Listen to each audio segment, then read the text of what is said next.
예수님을 믿는 성도들조차 왜 다툼과 분열의 늪에서 벗어나지 못하는지 그 이유를 설명하는 좋은 설명 문구가 있습니다. 위대한 감리교 선교사였던 스탠리 존스 선교사님의 말입니다. 당신이 무엇을 믿는지 말해보십시오. 그러면 불화가 생길 것입니다. 그러나 당신이 누구를 믿는지를 말해보십시오. 그러면 하나됨을 경험할 것입니다. 자신이 무엇을 믿는지 말하면 안 된다는 뜻이 아닙니다. 신앙의 초점이 예수 그리스도 그분에게서 벗어나 주변의 부수적인 일들에 초점을 맞추게 될 때 불화가 생긴다는 겁니다. 우리가 무엇을 믿는지보다 더 중요한 것이 우리가 누구를 믿는가입니다. 때로 우리는 우리의 신앙의 중심, 대상, 모든 것이 되시는 예수 그리스도 그분에게서 벗어나는데 그분에 대하여 믿는 것조차 우리는 자기가 믿고 싶은 것, 마음에 드는 것, 이해되는 것, 그리고 예수님에 관한 부분적인 진리만을 우리가 붙잡고 서로 다른 생각에 대립되게 됩니다. 교리적인 지식으로 얼마나 많은 교파와 교단이 갈렸습니까? 또 서로 다른 그러한 믿음의 내용으로 인하여 생겨난 서로 다른 제도와 문화, 그로 인하여 각 교회들이 서로 하나 되기 어려운 지경에 이르렀습니다. 이 스탠리 존스 선교사님의 지적은 우리가 누구를 믿는가에 초점을 둔다면 우리가 분열될 수 없었을 것이다. 무엇을 믿는가에 더 관심을 가졌기에 결국 우리가 분열하지 않았는가.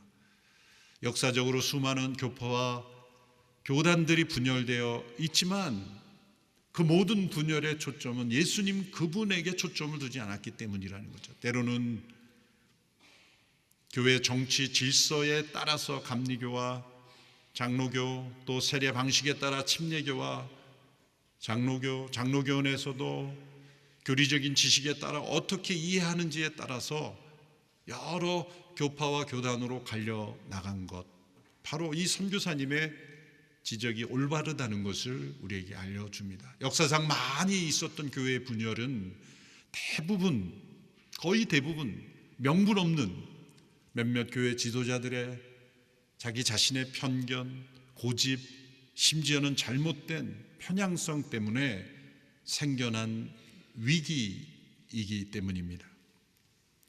어느 지역 사회에서 서로 두 블록밖에 떨어지지 않는 두 교회가 서로 하나 되어서 지역 사회를 섬기자고 두 교회가 각자 결의를 했습니다. 실무 협상을 진행하는 가운데 결론은 실패한 것입니다. 서로 하나 되지 못하는 결정적인 이유는 주기도문에 대한 해석이었는데 그중 한 구절에 대한 해석이었습니다. 한 교회는 전통적으로 우리의 죄를 사하여 주옵시고 라고 하는 그 번역을 고집했고, 그런데 예수님 말씀하신 우리의 죄라는 단어가 직역을 하면 빚이라는 단어로도 직역이 되기 때문에 다른 교회는 우리의 빚을 사하여 주옵시고 라는 그러한 단어를 고집한 것입니다. 결국은 합병 계획이 수포로 돌아간 겁니다. 그러한 결과를 안 어느 지역사회 신문 기자는 그 실패한 계획을 평가하면서 이렇게 논평했다고 합니다. 한 교회는 그들의 죄로 돌아갔고 한 교회는 그들의 빛으로 돌아갔다. 예수 그리스도 그분을 믿는 것에 초점을 두지 않을 때 때로 우리는 다양한 이유로 우리가 하나 되지 못하게 되기 때문입니다. 교회 역사가 흐를수록 이런 분열의 늪에 빠지는 것은 너무나 쉬운 문제이고, 그리고 시간이 흘러갈수록 이런 다툼과 분열은 많이 생겨난 것이 교회 역사의 증거입니다. 로마 교회의 역사는 바울이 로마서를 쓸 당시 시점으로 볼 땐 약 25년 정도 흘렀을 시점으로 추정합니다.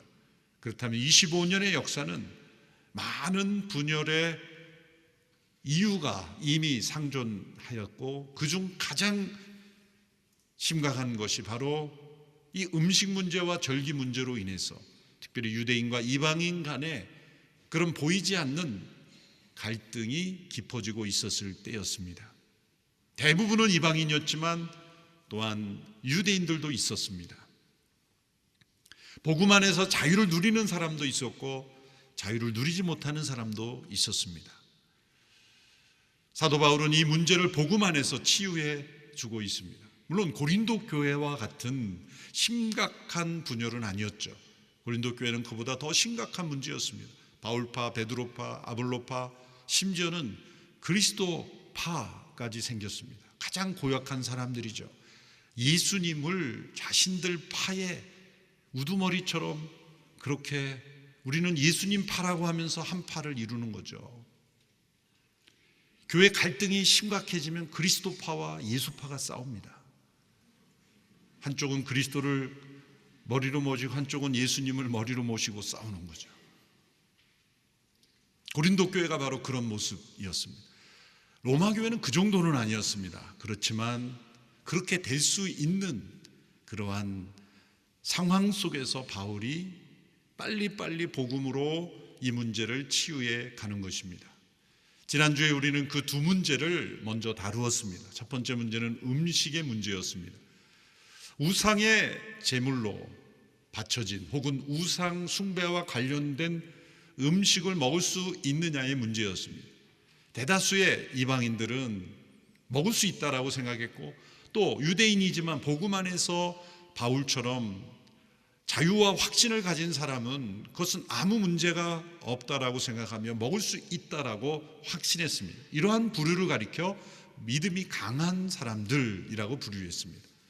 그러나 나는 먹을 수 없다, 너 먹어서 안 된다라고 생각했던 사람들, 주어진 자유를 누리지 못하는 사람들, 그리고 자기 자신에게 보다 엄격하고 예민한 기준을 따라 살기를 원하는 사람들, 그 먹지 않는 사람들을 로마 교회 안에는 믿음이 약한 사람들이라고 규정을 했던 것입니다.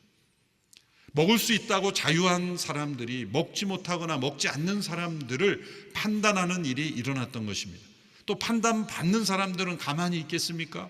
우리가 볼 때는 먹는 당신들이 부정한 것이다, 그렇게 판단했을 겁니다. 서로 판단과 정죄가 오고 가며 깊은 마음의 골이 생겼을 것입니다. 바울은 두 부류 모두에게 교훈을 주었습니다. 먹을 수 있는 자유가 있지만 내 자유가 만일 다른 형제의 연약한 양심에 상처를 주거나 그들의 믿음에 장애물이나 걸림돌이 된다면 그 자유를 제한하는 것이 참된 신앙이다. 모든 것이 자유하지만 모든 것이 가한 것이 아니다. 형제를 사랑하는 마음으로 나의 자유를 제한하는 것이 더 중요한 것이다. 먹지 못하는 사람에게는 하나님이 지으신 모든 것이 부정한 것이 없으므로, 우상은 실체가 있는 것이 아니므로 거리낌 없이 먹을 수 있는 것이다. 부정하다고 여기는 그 자체가 부정하게 되는 것이다. 각자의 믿음대로 행하는 것이 중요하다. 믿음으로 행하지 않는 것이 죄이다. 그리스도 안에서 모든 정결 예식과 제도들은 다 성취되어 폐지되었으므로 이제 우리는 그러한 규칙에 따라 사는 인생이 아니다. 예수 그리스도 안에서 우리는 복음 안에서 자유를 누릴 수 있다.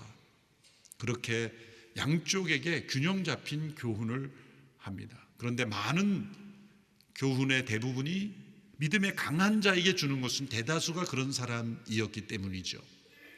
절기를 지키는 문제도 역시 같은 문제입니다. 유대인으로서 절기법을 따라 오랜 세월을 살았던 사람들은 어느 날이 되면 그 날은 특별한 날로 지키고자 했던 것이며, 그렇지 않은 사람들이 볼 때는 왜 어느 날에 얽매이느냐 그렇게 판단하게 되었던 것입니다.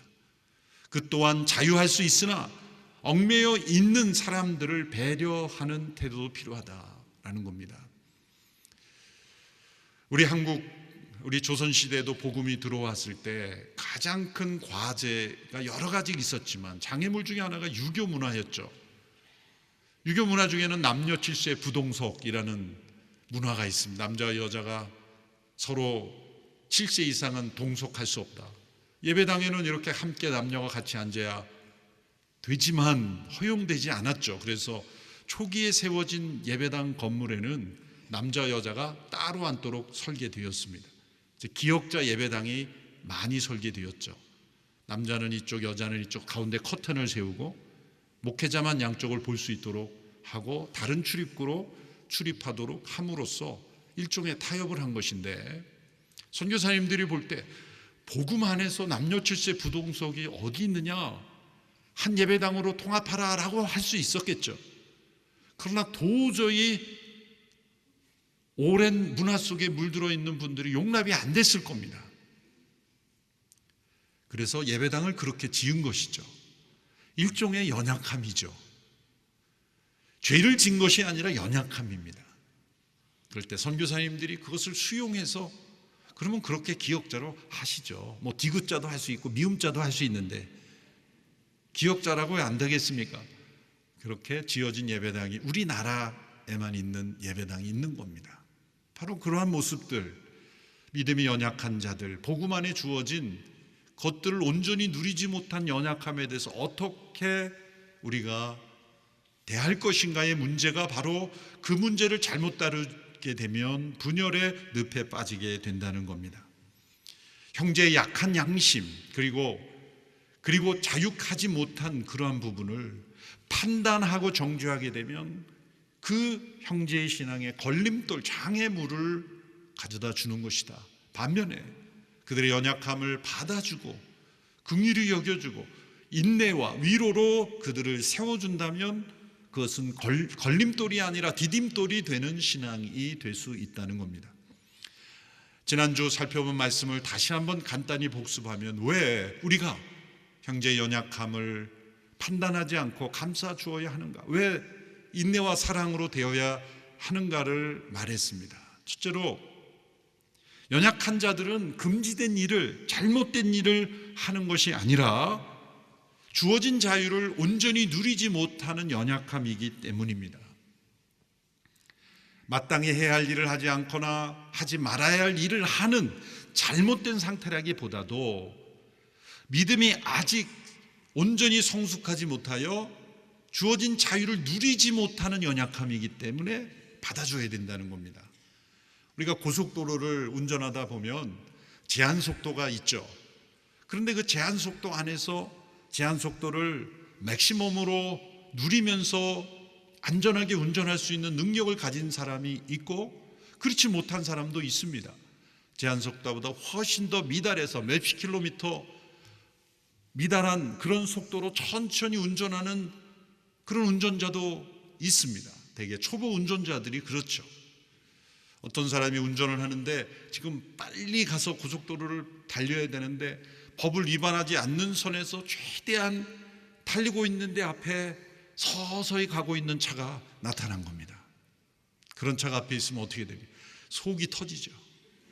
불법을 하는 게 아니에요.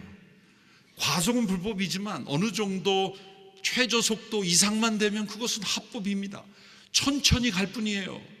안전을 위해서. 그걸 누가 뭐라 그러겠습니까?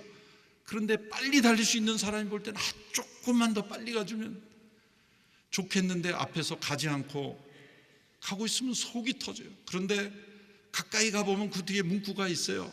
문구에 초보 운전 스티커들의 속 터지지요. 저는 환장하겠습니다. 이런 초보 운전 문구도 있죠. 당황하면 후진하게 됩니다. 그런 초보 운전자들을 우리가 어떻게 판단하고 정죄하겠어요? 능력이 안 되는 걸 어떻게 하겠어요? 불안한 걸 어떻게 하겠어요? 나는 더 빨리 달릴 수 있지만 그들은 아직 연약하여 빨리 달릴 수 없는 상태를 정죄할 수 없는 그러한 상황처럼 먹을 수 있으나 먹지 못하는 상황이에요. 마음에 걸림돌이 되는 것입니다. 그걸 먹지 못한다고 판단해서는 안 된다. 오히려 과속은 불법이지만 지금 그가 불법을 하고 있는 건 아니잖아요. 하나님이 금하신 것을 하는 것은 아니죠. 주어진 것을 못할 뿐이에요. 오히려 내가 이것을 누릴 수 있기 때문에 내가 누릴 수 있다고 형제의 마음에 상처를 주고 아픔을 준다면 그것은 불법을 행한 거예요. 그러므로 자유를 제한함으로 형제를 품고 받는 것이 더 중요하다. 내가 할 수 있는 자유보다 그 자유를 제한함으로 사랑하는 것이 더 중요하다. 그 자유를 누림으로 형제에게 걸림돌이 되는 사람이 있고 그 자유를 제한함으로 디딤돌이 되는 신앙이 있다. 우리는 어떤 선택을 할 것인가입니다. 신앙생활에서 이런 일이 많이 일어나기 때문에 우리 믿음의 선배들이 아주 좋은 문구들을 많이 남겨놨어요. 멜데니우스라는 분이 한 유명한 용어죠. 본질적인 것에는 일치를, 비본질적인 것에는 자유를, 모든 것에 사랑을 이라는 이 단어입니다. 비본질적인 것에 우리는 서로의 자유를 존중하며 본질적인 것에만 인치, 바로 그것은 무엇입니까? 우리가 누구를 믿는가, 곧 예수 그리스도 그분을 믿는 그 믿음의 본질입니다. 또한 두 번째로 지난주 살펴본 것은 우리의 주인은 예수님이시라는 거죠. 다른 종을 판단할 자는 우리에게 없습니다. 오직 예수님께만 있습니다. 14장 8절에 우리는 살아도 주를 위해 살고 죽어도 주를 위해 죽습니다. 그러므로 살든지 죽든지 우리는 주의 것입니다. 우리가 주인이 아닙니다. 주인이 대신하여 죽으신 바로 그 영혼을 평가할 수 있는 이는 주인밖에 없습니다.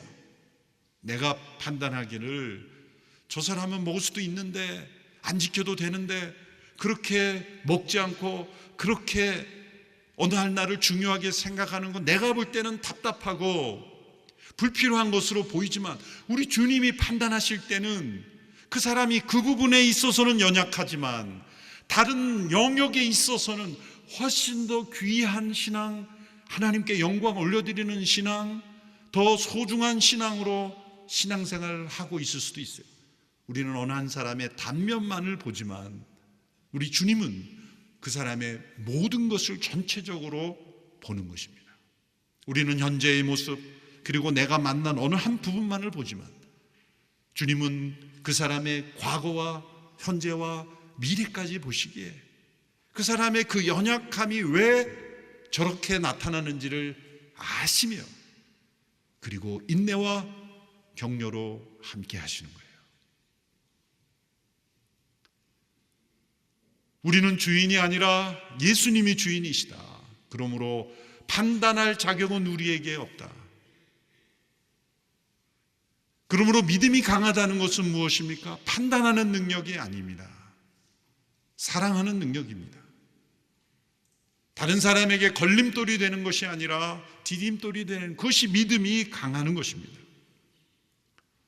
이제 오늘 본문에서 나오는 교훈입니다. 그리스도께서 우리를 그렇게 받아주셨기 때문에 우리도 서로 받는 것이 마땅하는 것입니다. 오늘 본문 15장 7절의 말씀을 함께 읽겠습니다. 시작. 그러므로 그리스도께서 하나님의 영광을 위해 우리를 받아주신 것처럼 여러분도 서로 받으십시오. 그리스도를 믿는다는 것은 은혜로 나를 받아주셨다는 것을 믿는 것입니다.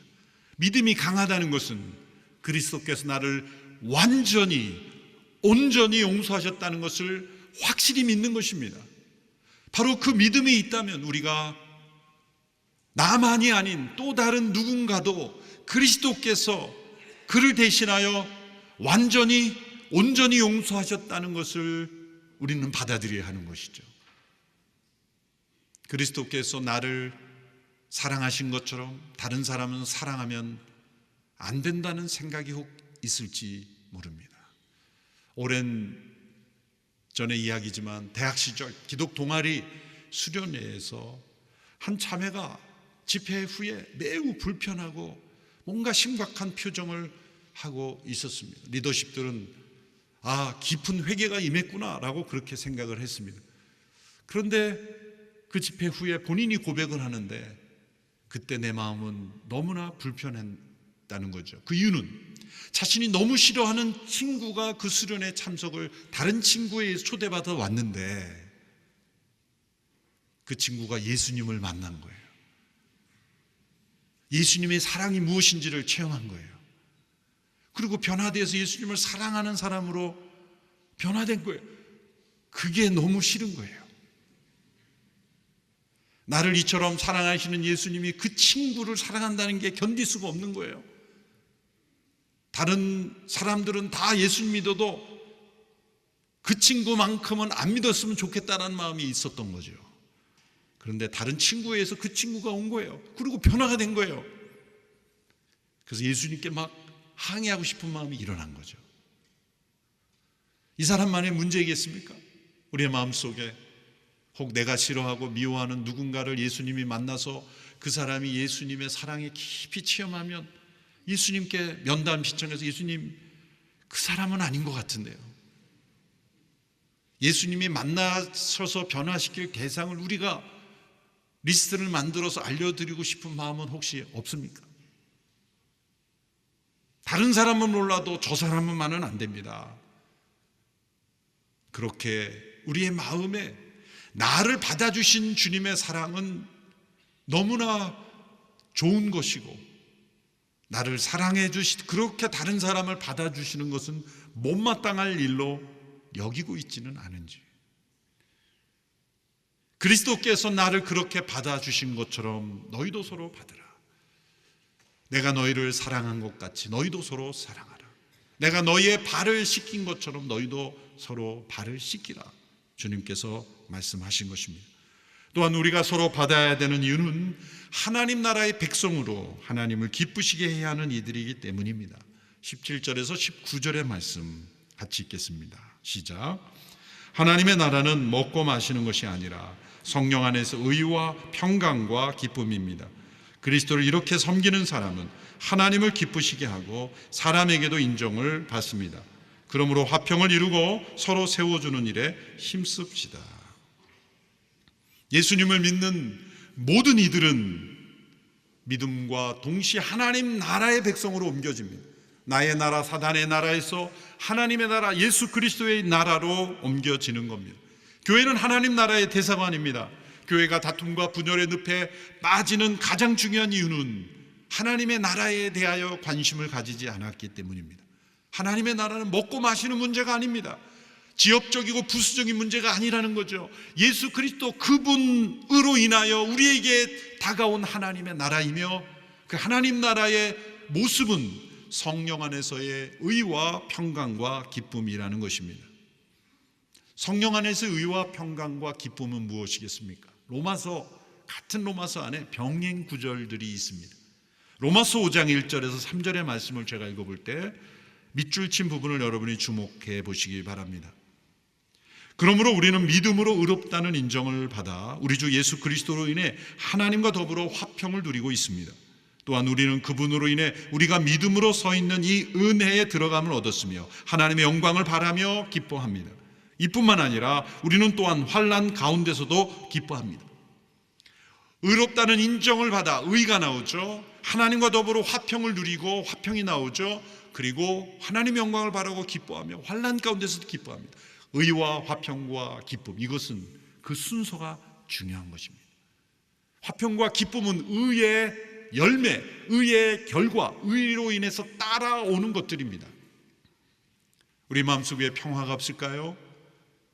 올바른 관계에 있지 않기 때문입니다. 하나님과 그리고 이웃과 자기 자신과 올바른 관계에 있지 않을 때 우리는 평강을 누리지 못합니다. 왜 기쁨이 없을까요? 평강이 없기 때문입니다. 기쁨은 평강의 절정이기 때문이죠.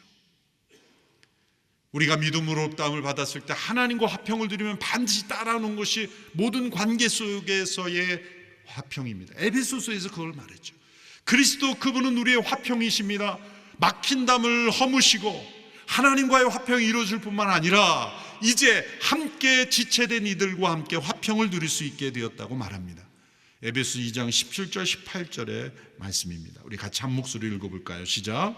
그리스도는 오셔서 먼 데 있는 여러분에게 화평을 전하셨을 뿐 아니라 가까운 데 있는 사람들에게도 화평을 전하셨습니다. 이것은 그리스도를 통해 우리 모두 한 성령 안에서 아버지께 나아갈 수 있게 하기 위한 것입니다. 먼 데 있는 사람들, 가까운 데 있는 사람들, 이 표현은 물리적으로, 문화적으로, 지리적으로 멀리 있는 사람들이기도 하지만 우리 마음의 거리이기도 합니다. 우리 마음속에 먼 데 있는 사람이 있고 가까이 데 있는 사람이 있어요. 매일 직장에서 부딪히지만 마음으로는 너무나 멀리 둔 사람이 있어요. 그 사람이 휴가를 받았다 그러면 할렐루야, 너무나 기쁜 날이죠. 우리 마음속에 멀리 있지만 가까이 있는 분들이 있어요. 복음을 전하는 우리 선교사님 중에 어떻게 지내나 늘 궁금하고 친척보다도 더 궁금한 가까이 있는 사람들이 있죠. 그러나 먼데 있는 사람, 가까운 데 있는 사람, 우리의 심리적 거리가 없이 화평을 이룰 수 있다. 우리의 마음에 벽을 쌓지 않는 그러한 관계 속에 한 성령 안에서 아버지께 나아갈 수 있게 된다는 겁니다. 이것은 이사야 57장 19절의 말씀, 구약에 나타난 메시아 예언이 예수님을 통해 우려진 이 하나님 나라의 축복을 이루어졌음을 바울이 인용한 겁니다. 이사야 50장 19절의 말씀은 멀리 있는 사람과 가까이 있는 사람에게 평화가 있을 것이다, 평화가 있을 것이다. 이 예언이 예수님을 통해 이루어졌다는 겁니다. 믿음으로 옳게 된 자에게 이 평화가 임하고 이 평화의 절정이 바로 기쁨이라는 겁니다. 이사야 51장에 보면 그 직후에 의인에 대해 설명한 직후에 악인의 상태의 설명이, 악인은 정반대죠. 57장 20절 21절을 제가 읽어보겠습니다. 그러나 악인들은 거친 파도가 몰아치는 바다와 같아서 잠잠할 줄 모르고 진창과 진흙을 토해낼 뿐이다. 악인들에게는 무엇이 없다. 괄호를 제가 쳤습니다. 이 괄호에 들어갈 단어는 우리가 익숙한 사지선다형으로 질문에 답해 보시기 바랍니다. 첫 번째, 양심이 없다. 악인은 양심이 없다. 두 번째, 눈치가 없다. 세 번째, 재미가 없다.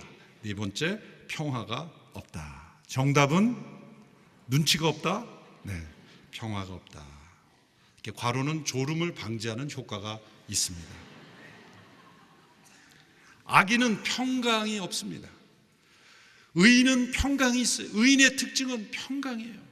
환경이 아무리 어렵고 모든 상황이 안 좋아도 때로는 모함을 당해도 의인은 평강이 있어요. 그 의인은 그 심지가, 평강의 심지가 굉장히 굳습니다. 그래서 흔들리지 않고 실수하지 않는 거예요. 악인은 평강이 없어요. 평강이 없는 사람은 불필요한 실수를 많이 합니다. 두려움 때문에 요동치는, 그래서 진흙을 토해내는 것 같은 인생을 살죠. 기쁨이 없는 거죠. 평강이 없으면 기쁨은 당연히 없는 것입니다. 따라서 진정한 기쁨이란 무엇입니까? 의롭게 된 자가 평강을 누리고 그 평강 속에 기쁨을 누리는 것, 하나님 나라의 질서가 회복된 삶입니다. 하나님 나라의 질서는 무엇입니까? 하나님을 기쁘시게 하고 그 다음에 나를 기쁘게 하는 것이 아니라 하나님을 기쁘게 하고 그 다음에 이웃을 기쁘게 하는 것.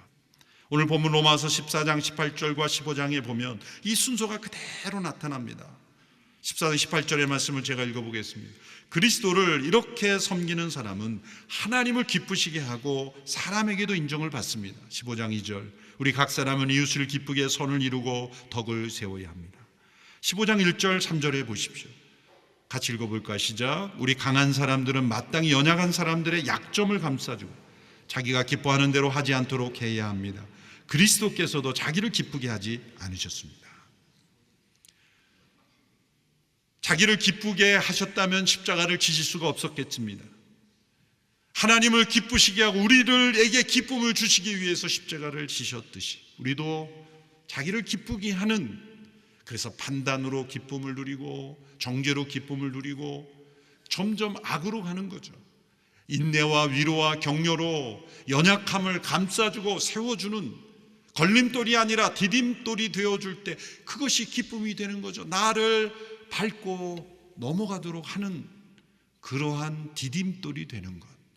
걸림돌이 되지 말고 디딤돌이 되라. 우리 돌아가신 하 목사님 생각하면 늘 이렇게 우리 후배 목회자들에게 디딤돌이 되어 주시고자 했던 분이죠. 돌아가시기 6개월 전, 정확하진 않지만 수개월 전에 제가 병원 모시고 다녀오면서 그런 말씀을 드렸어요. 뜬금없이 갑자기, 이 목사 내 설교를 흉내내려고 하지 마.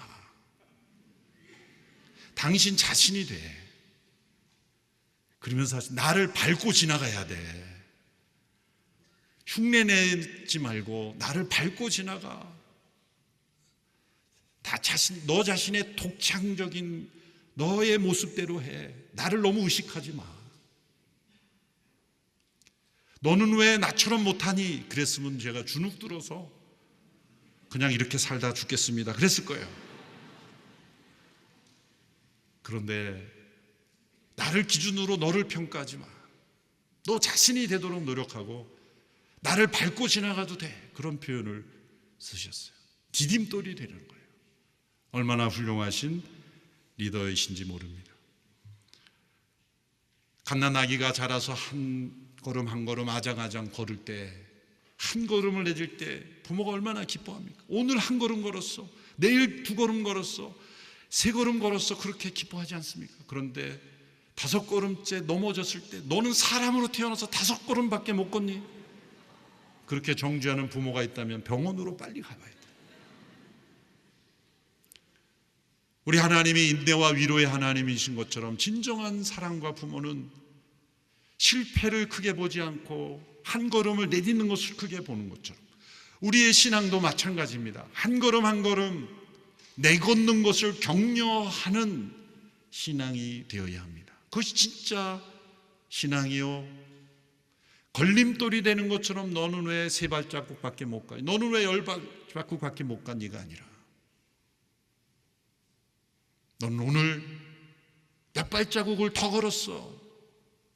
이것이 디딤돌이 되는 신앙입니다. 오늘 본문에 나타난 이 원리를 조이 선교에서는 이 기쁨, 조이라는 해설을 이렇게 했죠. Jesus first, others second, you third, 혹은 last.